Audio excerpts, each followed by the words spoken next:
In this video, we're going to talk about this crazy alleged deal that the Iowa Hawkeyes made for Real Woods to transfer to them, as well as the effect that it's going to have on wrestling's future. Let's go into the video. So first off, the backstory of this, Real Woods, he was a semifinalist this year. He got 6 at the NCAAs, and he's only had 8 losses his whole entire NCAA career.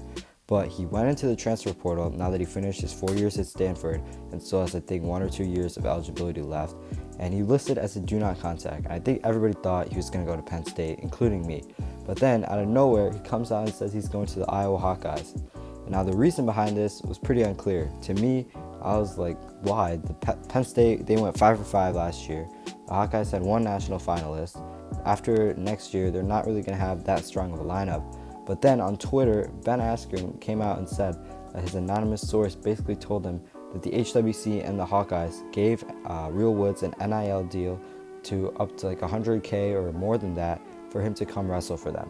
So you might be asking, how is this legal? Now, due to NIL, which just got released last year, the wrestlers are allowed to profit off their own likeness and image. So due to that, it's pretty likely that the Iowa Hawkeyes or organization or the HWC, someone in Iowa, basically offered Real Woods an endorsement deal for that much money. And this might not even be a real deal. It might just be straight up cash that maybe like the alumni are funding or they're doing it. But basically, they paid off Real Woods to come wrestle for them, kind of like a NFL free agent signing in a way. So this was a pretty crazy thing, and I really wasn't even aware this was allowed to happen in college wrestling until today. So this was wild, and I'm not saying the Hawkeyes are the only ones to do this. I mean, we've seen Michigan in the past do it with Nick Suriano, because apparently he was getting paid $100,000 or more just to wrestle at Michigan for 1 season. So it's not like Iowa's the only school that's doing this, but it is kind of crazy that this is happening right now. Yeah, due to that, Penn State, now they don't have a 141 pounder because everybody thought they were going to get Real Woods. So I have no idea who's going to wrestle 141 next year. Maybe Bill Bartlett's going to drop down.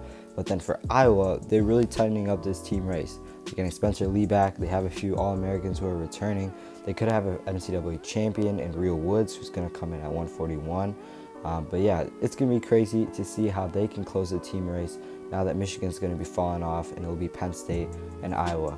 But in the future, if more of these endorsement deals or fake endorsement deals are being used to lure wrestlers in from the transfer portal or causing wrestlers to transfer, it's going to be pretty crazy what the future of this sport is going to look like. So in my opinion, it's probably going to be the dynasties like Penn State and Iowa, maybe Oklahoma State University too, who are just going to be dominating because they'll have enough money to start signing in a lot of these college athletes. So it's going to be crazy to see how this unfolds in the future, but this Real Woods signing is huge for Iowa Hawkeye. But yeah, that's our video talking about this alleged offer on how the Hawkeyes were able to get Real Woods to sign for them. In the end though, this might not even be true. Ben Askren could be wrong. Everybody who said this could be wrong.